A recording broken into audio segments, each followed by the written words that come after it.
България е била домакин на най-доброто европейско първенство за юноши по футбол до 17 години. Това обяви от това място президента на Европейската футболна централа УЕФА Мишел Платини. Ето и скромните записки на Платини по време на пресконференцията, която той даде часове преди финала между отборите на Франция и Германия. Добър ден на всички.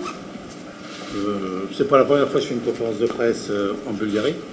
Не за първи път правим конференция в България. Mais c'est la première fois que je le fais à Bourgas. Но за първи път тя е в Бургас. Bon, c'est vrai que le ciel est plus bleu ici qu'à Sofia. Наистина небето тук е по-синьо, отколкото в София. Ça c'est pour faire plaisir au maire de Bourgas qui est là. Това е за да направим удоволствието на господин кмета на Бургас, който присъства тук. Si c'était le maire de Sofia, j'aurais dit le contraire. Ако морето беше в София, щях да кажа обратното. Bon, dans tous les cas, je suis content. Je voudrais féliciter la fédération, la ville, tous les organisateurs de ce tournoi des moins de 17 ans qui a eu lieu ici. Je sais que ça s'est passé dans des bonnes conditions et que toutes les délégations sont très contentes de comment ça s'est passé. Изключително съм доволен от организацията. Бих искал да поздравя града, бих искал да поздравя Българския футболен съюз и да изразя моето задоволство от това, че всичко премина по изключителен начин. Voilà donc, et si vous posez des questions gentilles, И ако задавате любезни въпроси, je vous offrirai un livre à la fin qui a été traduit en bulgare. ще ви подаря накрая по една книга, която е преведена на български. Sinon, rien.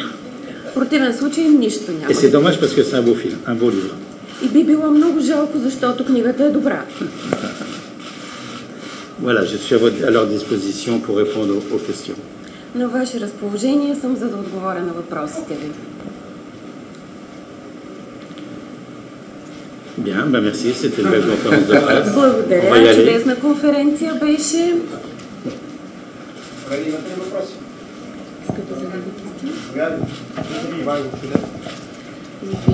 BTV Ивайло Чилев, искам да ви попитам с какво се отличава организацията на шампионата тук и готова ли е България за следваща стъпка, за да организира по-голямо първенство?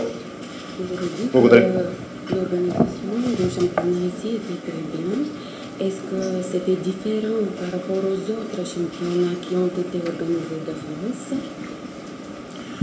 Vous savez, il faudra demander aux techniciens de chez nous qui ont l'habitude d'organiser tous les ans ou tous les 2 ans des compétitions de jeunes. En principe, je suis au courant de quand il y a des gros problèmes, comme tout président. Et comme il n'y a pas eu comme rien n'est revenu chez moi, je suppose que tout était très bien. Говорейки за организацията, трябва да попитаме хората, които са се занимавали с техническата част. Според мен всичко е преминало добре, но тъй като аз не съм присъствал, не мога да кажа точно, но мисля, че всичко се е случило както трябва. Je pense qu'on organise 4 ou 5 compétitions par an. Мисля, че 4 или 5 шампионата Les moins de 17 ans masculins, les moins de 19 ans masculins, les moins de 17 ans féminins, les moins de 19 ans féminins, la Youth League, donc on organise beaucoup de compétitions. Организират се много състезания, шампионат за младежи до 17 години мъже, шампионат за младежи до 17 години жени, около 4 състезания годишно. Et ce soir, je demanderai au président de la fédération qui a gagné si c'est un bon tournoi, il me dira certainement oui. И тази вечер, ако попитам президента дали се е получил добър шампионат, той ще ми каже да. Ça soit le français, soit l'allemand. Дали ще победи Франция или Германия, няма значение.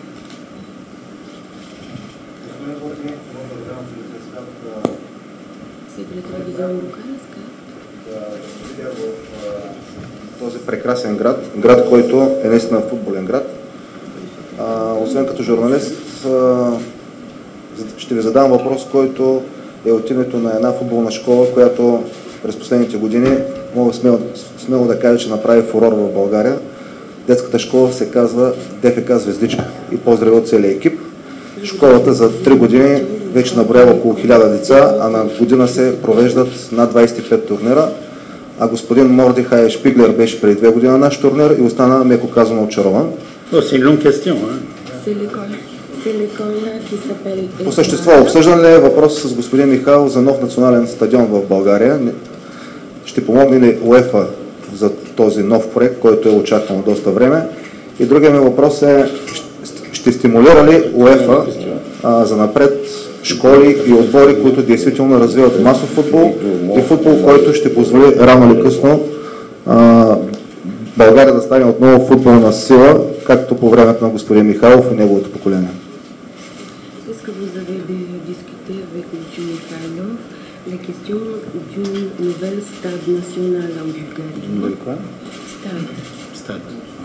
Et est-ce que l'UEFA va faire le nécessaire pour stimuler les écoles de football et les équipes pour pouvoir avoir une meilleure avenir de football en Bulgarie? Le rôle de l'UEFA, le rôle numéro 1 de l'UEFA, c'est de développer le football dans les 54 pays européens. Ролята на УЕФА е да развива футбола в 54-те страни в Европа. Grâce aux recettes de l'euro de 2012-2016, на инвестициите от Европа, nous pouvons aider les associations, toutes les associations, à avoir des ressources nécessaires pour s'occuper elles-mêmes du développement de son propre football. Ние бихме могли да подпомогнем асоциациите, за да могат те сами да се погрижат за развитието на местния футбол. Donc nous avons une politique globale pour les 54 associations nationales.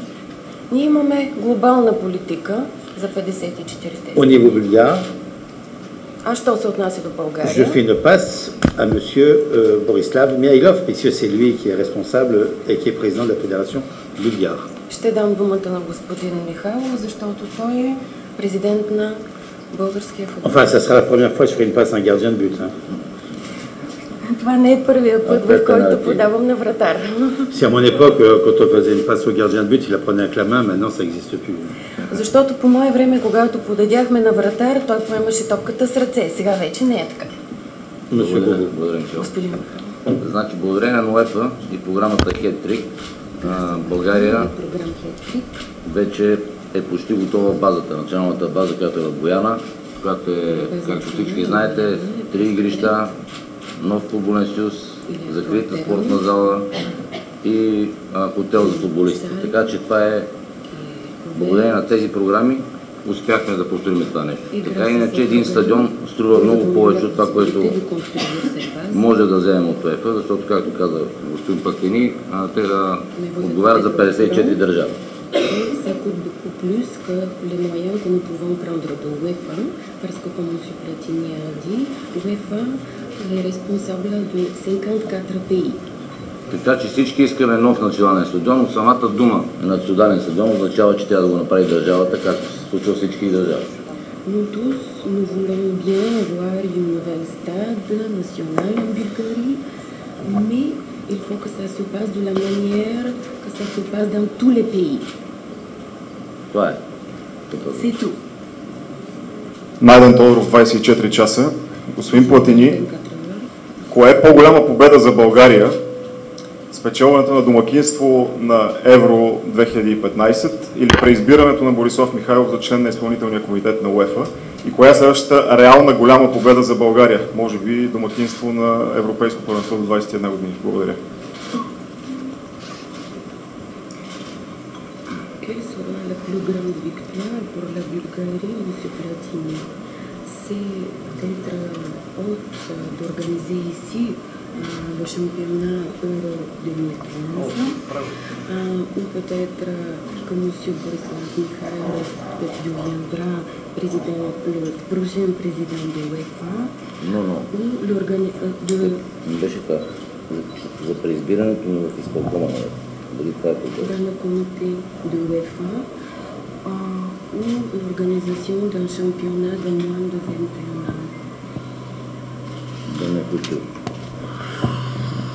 Je ne sais pas, maintenant, M. Mihailov, le président de la fédération bulgare, ancien gardien de but qui a battu la France en 1993, pas gentil ça, mais il a battu la France avec d'autres joueurs, pas tout seul, est devenu pour la deuxième fois membre du comité exécutif. Il a été élu brillamment.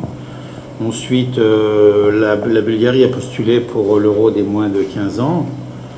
Je pense que les rapports qui vont être faits par l'administration au comité exécutif vont montrer que la Bulgarie travaille bien et que si elle postule pour un championnat dans le futur, il n'y a pas de raison pour qu'une réponse négative soit portée à la Fédération bulgare de football.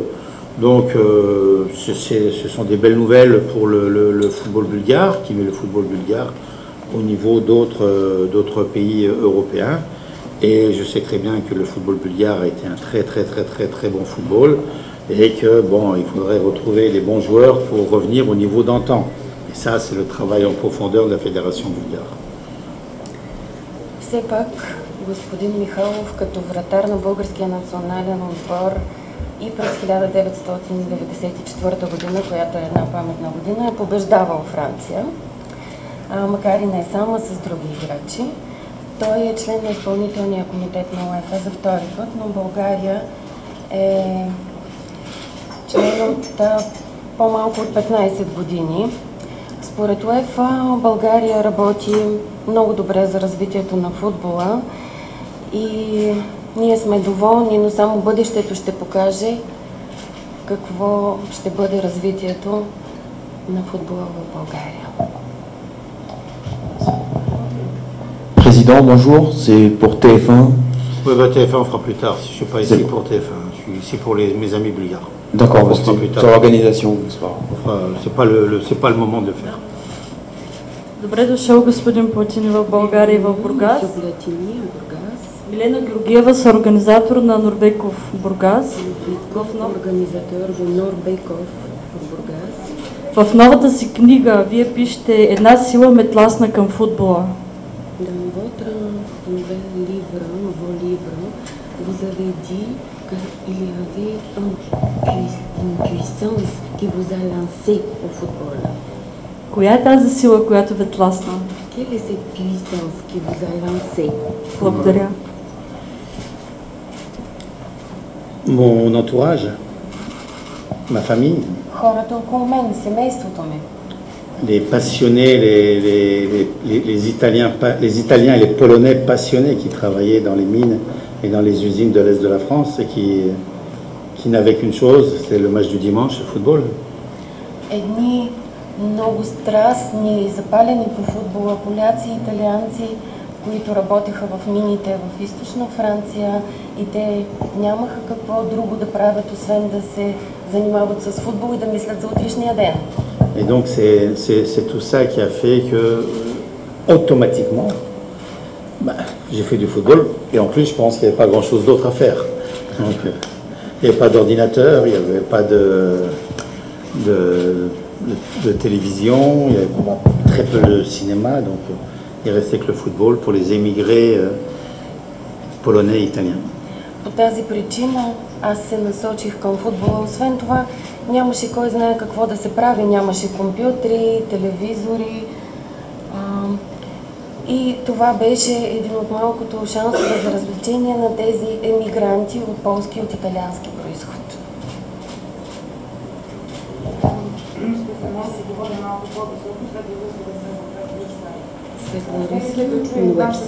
Оценката и на двамата за това, което се случи през тези дни на стадионите в Лазур, Созопол, Стара Загора и Сливен.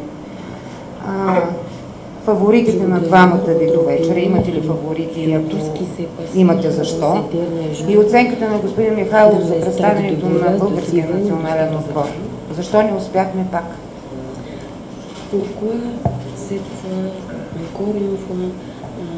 L'équipe bulgare de football n'a pas réussi. C'est une question qui est adressée peut-être à M. Mikhail Platin. Que gagne le meilleur. Je te passe la parole. Oui. Аз също нямам фаворита до вечера. Както чухте, оценката на УЕФА е много висока. УЕФА е най-сериозната спортна организация, не само футболна в Европа.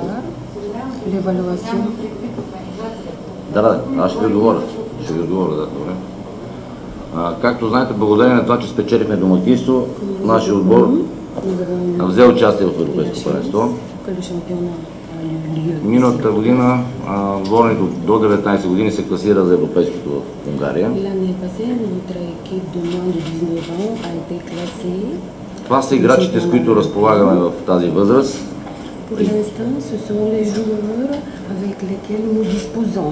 И както и друг път съм казал, играчите се създават и се усъвършенстват в клубовете.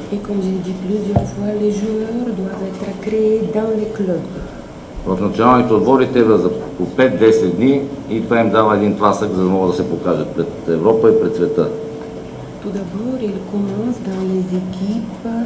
Pour une période de 5 ou 10 jours et ça leur donne seulement la possibilité de leur montrer devant le monde entier. Работим много сериозно, помагаме на всички школи, имаме и треньорска школа, така иначе, но към момента това са възможности, особено отбора в тази възраст.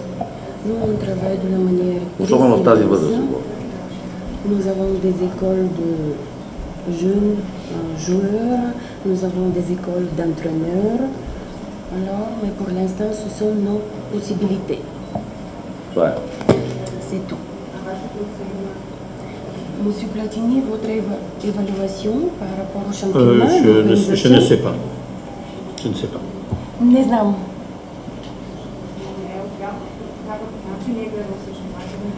Je sais que vous n'avez pas regardé tous les matchs, mais quand même.